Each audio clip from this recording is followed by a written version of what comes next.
Hello everyone, welcome back to my YouTube channel Kavya classes Gorakhpur. Friends, मैं हूं मंजीत कुमार और आज की वीडियो में हम बात करने वाले हैं बहुत ही महत्वपूर्ण चैप्टर पर। ये चैप्टर है भारतीय राष्ट्रीय आंदोलन से जुड़ा हुआ। भारतीय राष्ट्रीय आंदोलन में भारत के हिंदू, मुस्लिम और नौजवान तो अंग्रेजों से स्वतंत्रता के लिए लगातार संघर्ष तो कर ही रहे थे, लेकिन भारत के राजनीतिक इतिहास में कुछ और महत्वपूर्ण घटनाएं साथ साथ चल रही थी। एक तरफ हिंदू मुस्लिम सभी लोग मिलकर के स्वतंत्रता के आंदोलन के लिए संघर्ष कर रहे थे ब्रिटिश साम्राज्य के खिलाफ, लेकिन वहीं पर भारत में कई सांप्रदायिक दंगे भी हो रहे थे। भारत में कई प्रकार के सांप्रदायिकता के माहौल भी पैदा हो रहे थे। तो एक तरफ हिंदू और मुस्लिम का ब्रिटिश साम्राज्य के प्रति संघर्ष और दूसरा ब्रिटिश साम्राज्य के अलावा स्वतः खुद हिंदू और मुस्लिम दोनों का आपस में संघर्ष, ये अपने आप में भारतीय राष्ट्रीय आंदोलन के लिए चुनौती से कम नहीं था। तो आइए हम इसी पर बात करेंगे कि भारतीय राष्ट्रीय आंदोलन में कौन कौन सी घटनाएं आंदोलन के साथ साथ भारत में और भी चल रही थी। मित्रों, इसके पहले हमने बहुत सारा वीडियो इस चैप्टर में डाला है, लेकिन आज की वीडियो में हम कुछ अलग से आपको बताने वाले हैं।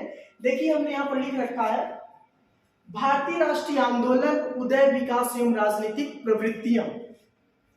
लेकिन अब इस भारतीय राष्ट्रीय आंदोलन में एक घटना आंदोलन के साथ साथ चल रही है, भारत में मुस्लिम सांप्रदायिकता। तो हम ये जानेंगे कि भारत में जो मुस्लिम सांप्रदायिकता पैदा हुई उसके पीछे क्या कारण था। तो हम सभी लोग जानते हैं कि कोई भी घटना घटती है तो उसके पीछे तत्कालीन कारण नहीं कुछ होता है, बल्कि उस घटना के पीछे कई वर्षों से चला आ रहा कोई ना कोई कारण उस घटना के पीछे कारण बनता है। तो आइए हम वही जानेंगे कि भारत में मुस्लिम सांप्रदायिकता के पीछे क्या कारण था। तो सबसे पहले हमने ये लिखा है कि मुस्लिम सांप्रदायिकता के उदय के कारण। तो हम उदय के कारण को सबसे पहला हमें महत्वपूर्ण जो घटना हमें नजर आता है वो आता है बहावी या धार्मिक आंदोलन। मित्रों, बहावी या धार्मिक आंदोलन के बारे में हम बात करें तो 18वीं शताब्दी में जो बहावी आंदोलन था, या इससे धार्मिक आंदोलन, मुख्य रूप से इसको धार्मिक आंदोलन कह सकते हैं। तो 18वीं शताब्दी के मध्य में अरब कंट्रीज में, यानी कि जहां पर इस्लाम का उदय हुआ था, अरब कंट्रीज में धार्मिक आंदोलन चलाया जा रहा था 18वीं शताब्दी के मध्य में। यह धर्म से जुड़ा हुआ था और धार्मिक पुनरुत्थान के लिए, किस धर्म के लिए? मुस्लिम धर्म के पुनरुत्थान के लिए आंदोलन चलाया जा रहा था। अब इसका जो नेतृत्व कर रहे थे वो थे अरब के एक मोहम्मद इब्न अब्दुल बहावी, उनका नाम था। इनका मानना था कि जो इस्लाम धर्म है वो अपने बेसिक फंडामेंटल से, अपनी बेसिक चीजों से वो इतर हो गया है। उनका मानना था कि सारे मुस्लिम जो है वो इस्लाम के प्रति कोई आस्था उनके भीतर नहीं रह गई है। पुनः इस्लाम के प्रति, कुरान के प्रति लोगों को जगाने का प्रयास वो कर रहे थे। उनका मानना था कि जैसे भारत में नारा दिया गया था कि वेदों की तरफ लौटो, ठीक उसी प्रकार से हम कह सकते हैं इनका मानना था इब्न अब्दुल बहावी का कि कुरान की तरफ लौटो। कुरान की तरफ लौटेंगे तो हम अपनी इस्लामिक संस्कृति को, इस्लामिक कल्चर को हम फिर से पुनरुत्थान उसका हम कर पाएंगे। और इसके पीछे एक कारण और था कि ब्रिटिश, इसका जो प्रभाव पड़ा वो भारत में भी पड़ा। भारत में इसका जो नेतृत्व कर रहे थे, इसका जो लीडरशिप कर रहे थे, वो हम कह सकते हैं सर सैयद अहमद खान साहब भारत में बहावी आंदोलन का नेतृत्व कर रहे थे। और कहीं ना कहीं पूरी दुनिया में जो इस्लामिक कंट्रीज हैं उनमें यह बात फैल चुकी थी कि जिस कंट्री में इस्लाम का शासन था, यानी हम भारत की बात करें, भारत में मुगलों का शासन था और मुगल शासन की जो पतन हो रही है अंग्रेज सरकार के द्वारा, यानी कि मुगल का शासन धीरे धीरे वो गिरता हुआ चला जा रहा है। तो ये भी एक कारण था। उन्होंने क्या चलाया? धार्मिक सुधार आंदोलन चलाया। जिसको हम धार्मिक आंदोलन या बहावी आंदोलन के नाम से जानते हैं। अब हम दूसरे बिंदु पर चर्चा करेंगे जो भारत में मुस्लिम सांप्रदायिकता को बढ़ावा देने वाला था, वो था मुसलमानों के प्रति अंग्रेजों की परिवर्तित नीति। हम ये जानेंगे कि जो भारत में पहला स्वतंत्रता संग्राम हुआ था 1857 का, 1857 के स्वतंत्रता संग्राम की हम बात करें तो ऐसा अंग्रेजों का मानना था कि जो 1857 के स्वतंत्रता संग्राम हुआ उसमें मुख्य रूप से मुस्लिम धर्म ही उसमें मुख्य भूमिका निभाने वाले हैं। बेसिक वो अंग्रेज मानते थे कि ये 1857 की जो क्रांति हुई वो मुसलमानों के द्वारा ही फैलाई गई क्रांति है। और इसका तत्काल उदाहरण कई जगहों पर देखा जा सकता है उस समय के हिसाब से, कि जैसे बेगम हजरत महल ने आंदोलन चलाया और भी बहुत सारे मुस्लिम जो लीडर थे वो उन्होंने 1857 की क्रांति में जगह जगह पर मुस्लिम आंदोलन चलाया। तो उससे पता चलता है कि कहीं ना कहीं 1857 की क्रांति में जो महत्वपूर्ण भूमिका निभा रहा था वो मुस्लिम संप्रदाय ही निभा रहा था। अब हम तीसरे बिंदु पर बात करें तो तीसरा बिंदु निकल करके ये आता है कि भारत में मुस्लिम सांप्रदायिकता का जो कारण था, फूट डालो और शासन करो। देखिए, जो हिंदू और मुस्लिम भारत की स्वतंत्रता के लिए संघर्ष साथ साथ मिल करके कर रहे थे, अंग्रेज सरकार को लगा, ब्रिटिश सरकार को लगा कि अगर इसी तरह से हिंदू और मुस्लिम दोनों मिलकर के ब्रिटिश सरकार के खिलाफ आंदोलन लगातार चलाते रहेंगे तो जो हमारा साम्राज्य है, ज्यादा दिनों तक ये साम्राज्य एम्पायर कायम नहीं रह पाएगा और हमारी जो हुकूमत है, जो ब्रिटिश गवर्नमेंट की हुकूमत है, वो जल्द ही ध्वस्त हो जाएगी। इसलिए ब्रिटिश गवर्नमेंट ने क्या किया, एक बड़े षड्यंत्र के तहत, बड़ी योजना के तहत हिंदू और मुस्लिम दोनों के बीच फूट डालने का प्रयास किया। तो ये इनका मानना था, हिंदू के पास जाते थे तो हिंदू की बात करते थे, मुस्लिम नेताओं के पास जाते थे तो मुस्लिम नेताओं की बात करते थे। यानी हम ये कह सकते हैं कि दोनों समुदायों के बीच, दोनों धर्म के लोगों के बीच अंग्रेजों ने फूट डालने का काम किया और जिसके कारण ब्रिटिश गवर्नमेंट को उसका भरपूर फायदा समय समय पर मिलता रहा। अब बात करते हैं हम अगले बिंदु पर, सर सैयद अहमद खां के प्रयास।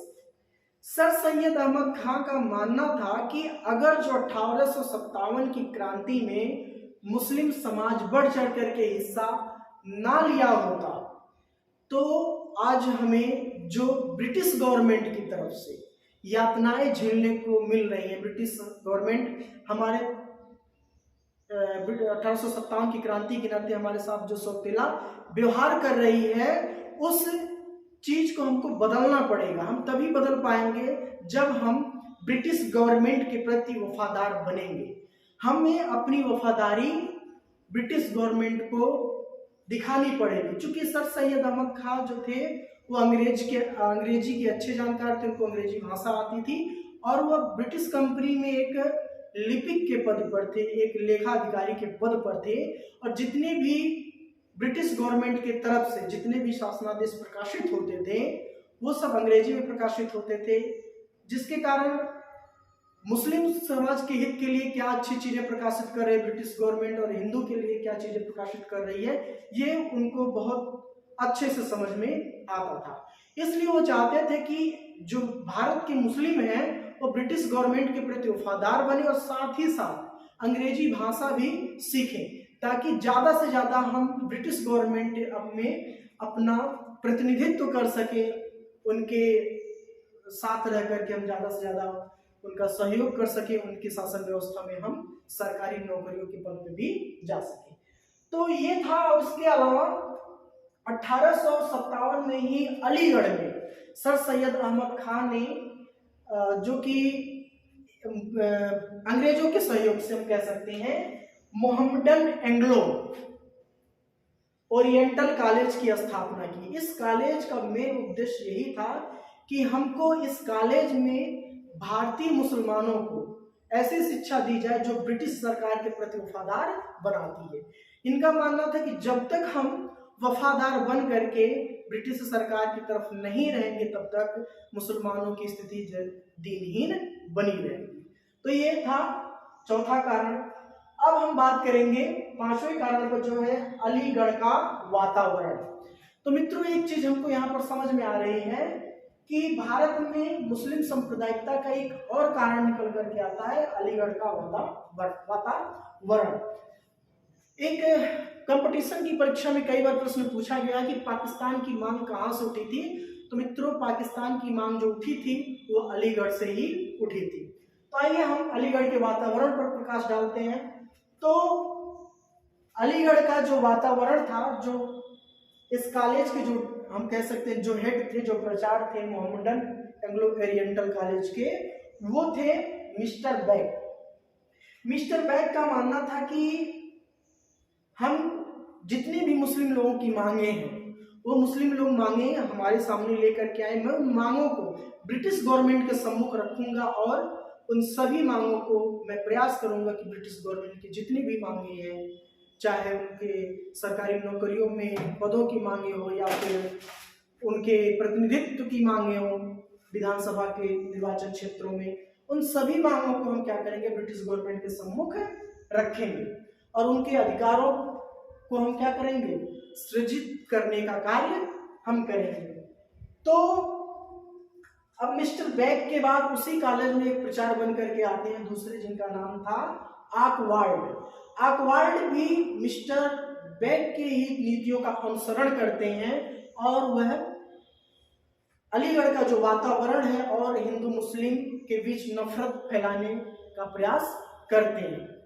बाद में मिस्टर बैग जो थे 1906 में जो मुस्लिम लीग की स्थापना हुई, मुस्लिम लीग की स्थापना में मिस्टर बैग ने या फिर यूं कह लें मोहम्मडन एंग्लो ओरिएंटल कॉलेज ने बहुत ही महत्वपूर्ण भूमिका निभाई और मुसलमानों के सांप्रदायिक प्रतिनिधित्व की मांग भी यहीं से बहुत जोर पकड़ी और यह महत्वपूर्ण भूमिका ये भी निभाता है।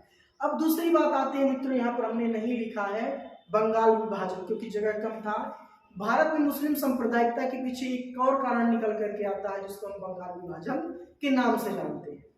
आपको पता होगा कि जब बंगाल का विभाजन कर दिया गया था तो हिंदू मुस्लिम एकता की जो दीवार थी उस दीवार को जैसे तैसे लोग चला रहे थे, लेकिन बिल्कुल बंगाल विभाजन के बाद वो दीवार बिल्कुल एक तरह से हम कह सकते हैं और मजबूत हो गई और बहुत तेजी से हिंदू और मुस्लिम के बीच जो नफरत की दीवार थी और ताकतवर बन गई।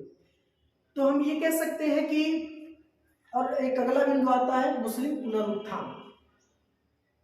तमाम मुस्लिम नेता जैसे रहमत अली, डॉक्टर इकबाल, बहुत सारे ऐसे मुस्लिम नेता थे जो मुस्लिम पुनरुत्थान के लिए लगातार मुस्लिम समाज के बीचों बीच अपनी संस्कृति और सभ्यता का प्रचार कर रहे थे, लगातार प्रसार कर रहे थे। उनका मानना था कि यूरोपीय संस्कृति हमको कुछ नहीं दे सकती, इस्लाम के पास इतना ही सब कुछ है जो पूरी दुनिया में नहीं है। इस्लाम का अगर जो अनुसरण करें, इस्लाम का अगर जो पालन करें तो हमको सब प्राप्त हो सकता है, हमें किसी दूसरी संस्कृति की तरफ बहक करके जाने की जरूरत नहीं है। तो मित्रों ये था कुछ महत्वपूर्ण भारत में मुस्लिम सांप्रदायिकता को बढ़ावा देने वाले कारण। आशा करता हूँ कि वीडियो पसंद आया होगा। वीडियो अच्छा लगा हो तो चैनल को सब्सक्राइब और लाइक शेयर करें। मिलते हैं अगले वीडियो में, तब तक के लिए जय हिंद, वंदे मातरम।